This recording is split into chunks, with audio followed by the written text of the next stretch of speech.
हे guys, welcome और welcome back to my YouTube channel. तो guys, आज की वीडियो में हम डिस्कस करने वाले हैं जिला सीरीज़ का तीसरा एक और नया जिला जो कि है बागेश्वर। तो इससे पहले हम जिला सीरीज़ की वीडियो में नैनीताल जिला और हरिद्वार जिला, इन दोनों ही जिले को दो दो वीडियोज़ के माध्यम से समझ चुके हैं। साथ ही हमने इसके प्रैक्टिस सेट में 30 मोस्ट इम्पॉर्टेंट एमसीक्यू भी सॉल्व कर लिए हैं और आपने देखा होगा कि आपको कितने एमसीक्यूज़ के आंसर आ रहे हैं और कितनों के नहीं आ रहे हैं। साथ ही नैनीताल और हरिद्वार जिले की पीडीएफ के साथ मैंने एमसीक्यू वाली पीडीएफ भी आपको प्रोवाइड करवाई है टेलीग्राम ग्रुप में, जिसकी लिंक आपको मिल जाएगी डिस्क्रिप्शन बॉक्स में। आप वहां से जाके ज्वाइन कीजिए और पीडीएफ ले लीजिए। तो देखिए, इसी क्रम में आज का जिला हम करने वाले हैं बागेश्वर, जो कि कुमाऊं मंडल का एक जिला है। तो चलिए, उसी तरह से जिस तरह से हम पहले नैनीताल और हरिद्वार जिले को पढ़ चुके हैं, तो बागेश्वर जिले का गठन हुआ है 1997 में। तो 1997 में बागेश्वर जिले का गठन हुआ, यानी कि स्थापना हुई। पहले हम देखेंगे इसके मैप। इसका मैप के माध्यम से हम जानेंगे कि इसके अंदर कौन कौन सी तहसीलें, कौन कौन से प्रमुख स्थान हैं, और फिर उसके बाद इसकी हम भौगोलिक स्थिति को देखेंगे और फिर लास्ट में हम इतिहास को पढ़ेंगे। तो देखिए, सबसे पहले आप इस मैप को ध्यान से देखिए। मैप के माध्यम से आपको क्या होगा, हेल्प मिलती है, एक हमारे माइंड में स्ट्रक्चर तैयार हो जाता है किसी भी जिले का। तो सबसे पहले हम शुरुआत करेंगे कौसानी से। तो कौसानी के बगल में देखिए अल्मोड़ा है। आपको चारों दिशाएं दिख रही होंगी, पूर्व, पश्चिम, उत्तर, दक्षिण। तो इस तरह से पूर्व में आपको दिख रहा होगा उत्तराखंड का पिथौरागढ़ जिला। ठीक है, पूर्व और ये उत्तर और दक्षिण की तरफ भी फैला हुआ है। ठीक है, और अगर आप देखोगे ऊपर उत्तर की तरफ, तो उत्तर की तरफ आपको दिख रहा है चमोली। चमोली जिला जो है उत्तर के साथ साथ पश्चिम में भी फैला हुआ है। उसी तरह से जो अल्मोड़ा जिला है वो आता है दक्षिण में। तो इस तरह से आपको दिख रहे होंगे चारों दिशाओं में चमोली, अल्मोड़ा और पिथौरागढ़, 3 जिले। तो इन तीनों जिलों से घिरा हुआ है बागेश्वर जिला।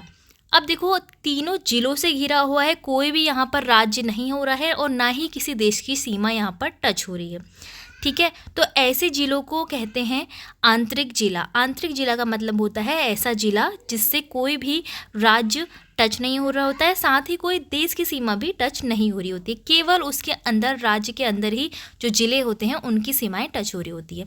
ठीक है, तो बागेश्वर जिला हमें पता चल गया आंतरिक जिला है। साथ ही ये क्या हुआ है, इसका गठन 1997 में इसका गठन हुआ है।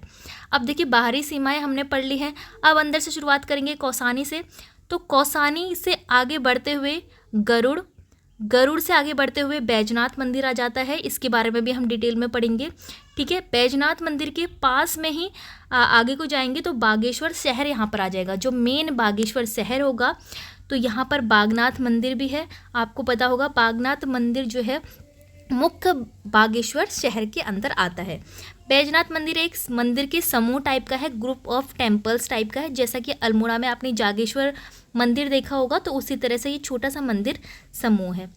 साथ ही यहाँ आता है कांडा और शामा, ये 2 स्थान पड़ते हैं, कांडा और शामा तहसील।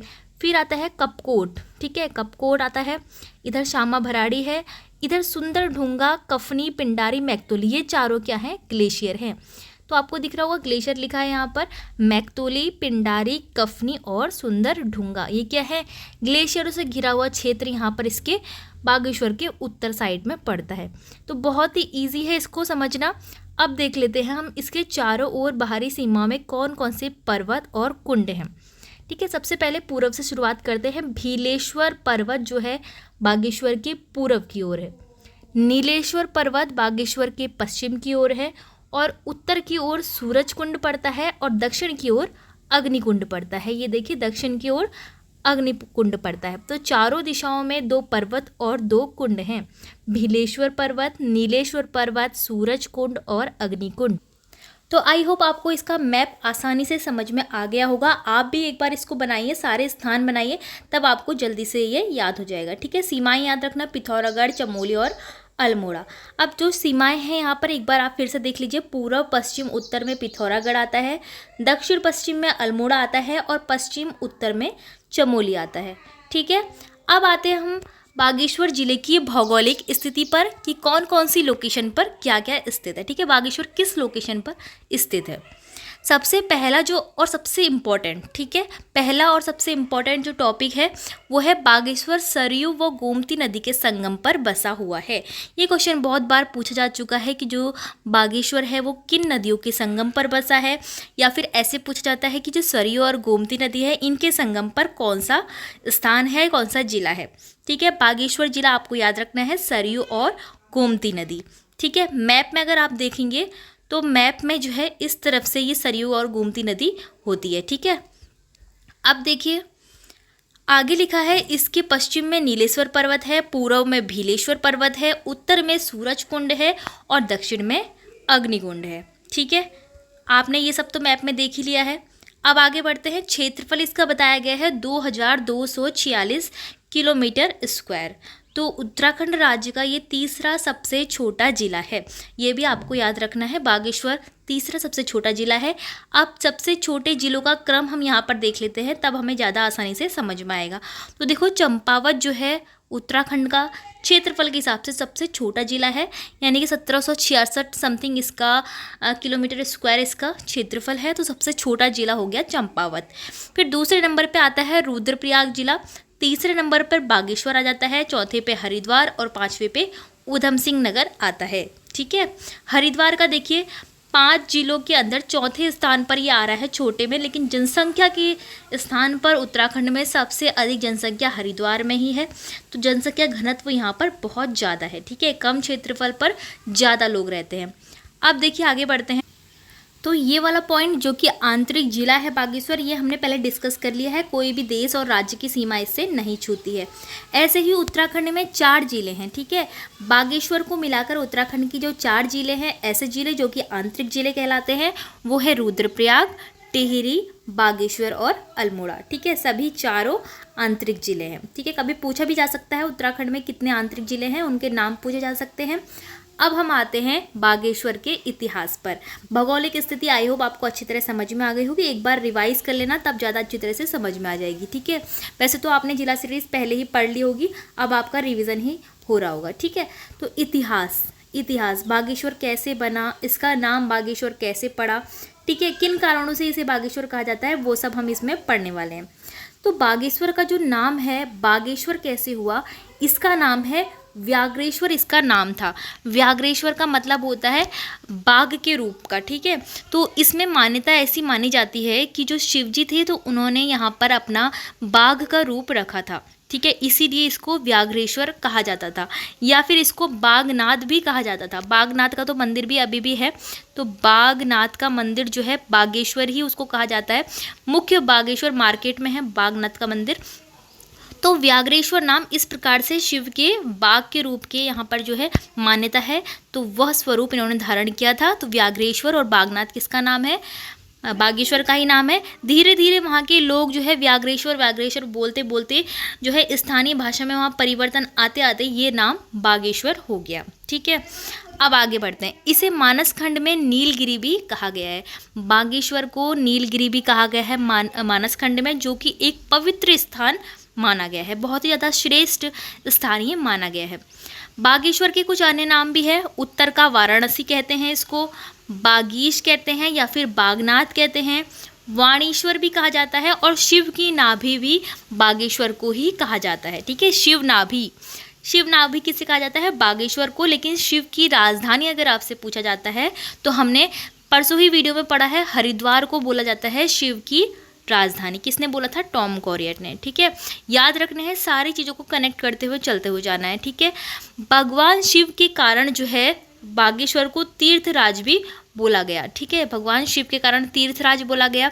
अब इसके पौराणिक जो है नाम देखते हैं कौन कौन से हैं। पौराणिक नामों में अग्नि तीर्थ बागेश्वर को कहा गया है, और इस बागेश्वर क्षेत्र को दानपुर कहा गया है। ठीक है, ये है इसके पौराणिक नाम जो कि पुराणों में कहे गए थे। मानस खंड की बात करें तो मानस खंड में सरयू को गंगा कहा गया है और गोमती को यमुना कहा गया है। अब सरयू और गोमती का हम बात इसलिए कर रहे हैं क्योंकि इन्हीं के संगम पर कौन बसा हुआ है, जिला बागेश्वर बसा हुआ है। सरयू को गंगा कहा गया है मानस खंड में, और गोमती को यमुना कहा गया है।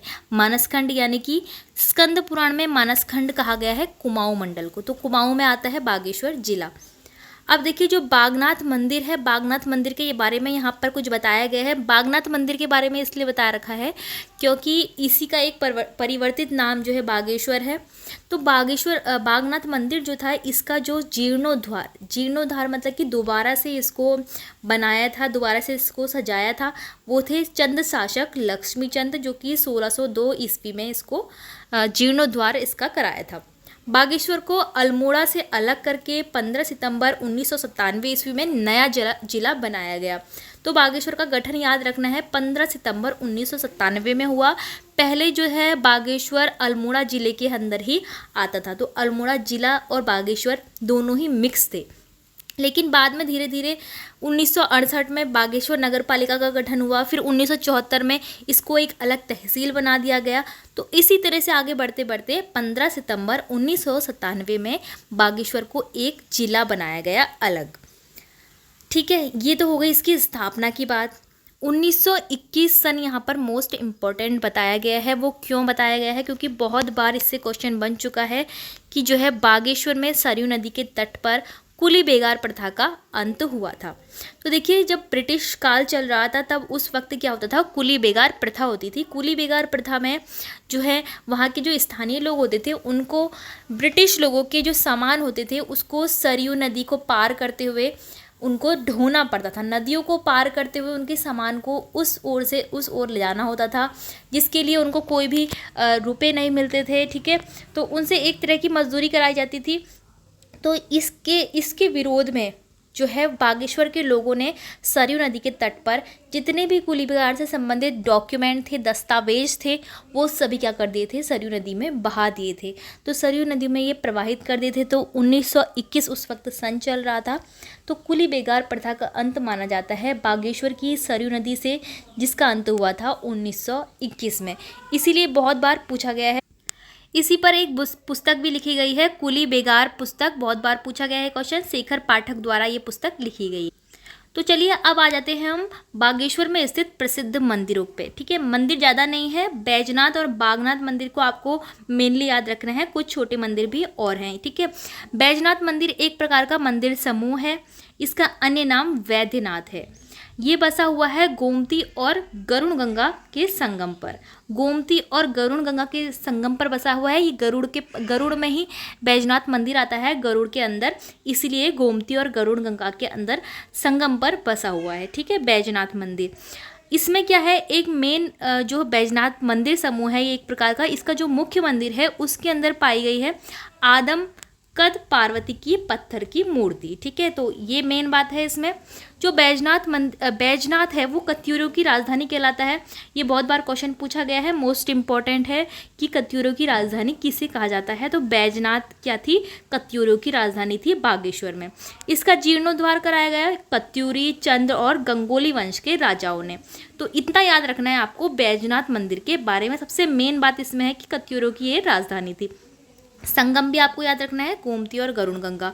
अब बात करते हैं बागनाथ मंदिर के बारे में, जिसका बारे में अभी हम जस्ट डिस्कस कर चुके हैं कि ये बागेश्वर शहर में है, मेन मार्केट में, साथ ही सरयू और गोमती नदी के संगम पर स्थित है। इसके निर्माण की बात करें तो 9वीं शताब्दी में कत्यूरी शासक हुए थे भूदेव। वहाँ जो है इनका प्रस्तर का शिलालेख मिला। शिलालेख यानी कि पत्थर से लेख लिखा हुआ मिला। तो भूदेव को ही इसका संभावित निर्माता माना जाता है। कहा जाता है कि चंद शासक भूदेव ने ही इसका निर्माण किया होगा, क्योंकि वहाँ से ही शिलालेख प्राप्त हुआ 9वीं शताब्दी में। ठीक है, पहले इसको व्याघ्रेश्वर मंदिर कहा जाता था, लेकिन बाद में इसको बागनाथ मंदिर कहा गया। साथ ही लक्ष्मीचंद ने इसका जीर्णोद्धार करवाया था 1602 ईस्वी में। ठीक है, तो ये निर्माण जो है इसका बिल्कुल क्लियर नहीं है, लेकिन मान्यता है क्योंकि शिलालेख वहाँ से मिला है, इसलिए संभावित निर्माता इन्हें कहा जाता है। संगम आपको याद रखना है सरयू और गोमती नदी के संगम पर। कंफ्यूज नहीं होना, बागनाथ का संगम है सरयू और गोमती, और बैजनाथ का संगम है सरयू और गरुड़ गंगा। ठीक है, सॉरी, गोमती और गरुड़ गंगा। अभी मैंने सरयू और गरुड़ गंगा बोला था। ठीक है, अब देखिए जो अन्य मंदिर है वो है भद्रकाली, श्रीहरु, धौलीनाथ, कमेड़ी देवी। ये सभी अन्य मंदिर बागेश्वर में स्थित है। एक मंदिर है यहाँ कोट भ्रामरी देवी मंदिर, इंपॉर्टेंट मंदिर है। कत्यूरों की इसको अधिष्ठात्री देवी कहा जाता था कि कोट भ्रामरी देवी क्या थी, कत्यूरों की अधिष्ठात्री देवी थी। इंपॉर्टेंट क्वेश्चन है, याद रखना है, कोट भ्रामरी देवी का नाम आपको याद रखना है। एक पिनाकेश्वर महादेव मंदिर है, कौसानी के ही पास में ये पड़ता है। ठीक है, तो इतना कर लिया है हमने आज की वीडियो में बागेश्वर जिले के बारे में। अब नेक्स्ट वीडियो में हम इसको कंप्लीट कर देंगे और फिर उसके बाद देखेंगे इसके टॉप एमसीक्यूज। तो फ्रेंड्स, आई होप आपको इस तरह की वीडियोस पसंद आ रही होगी। पीडीएफ के लिए आप टेलीग्राम ग्रुप ज्वाइन कर लीजिए और वीडियो अगर आपको हेल्पफुल लगी हो तो वीडियो को लाइक, शेयर और चैनल को सब्सक्राइब जरूर करना।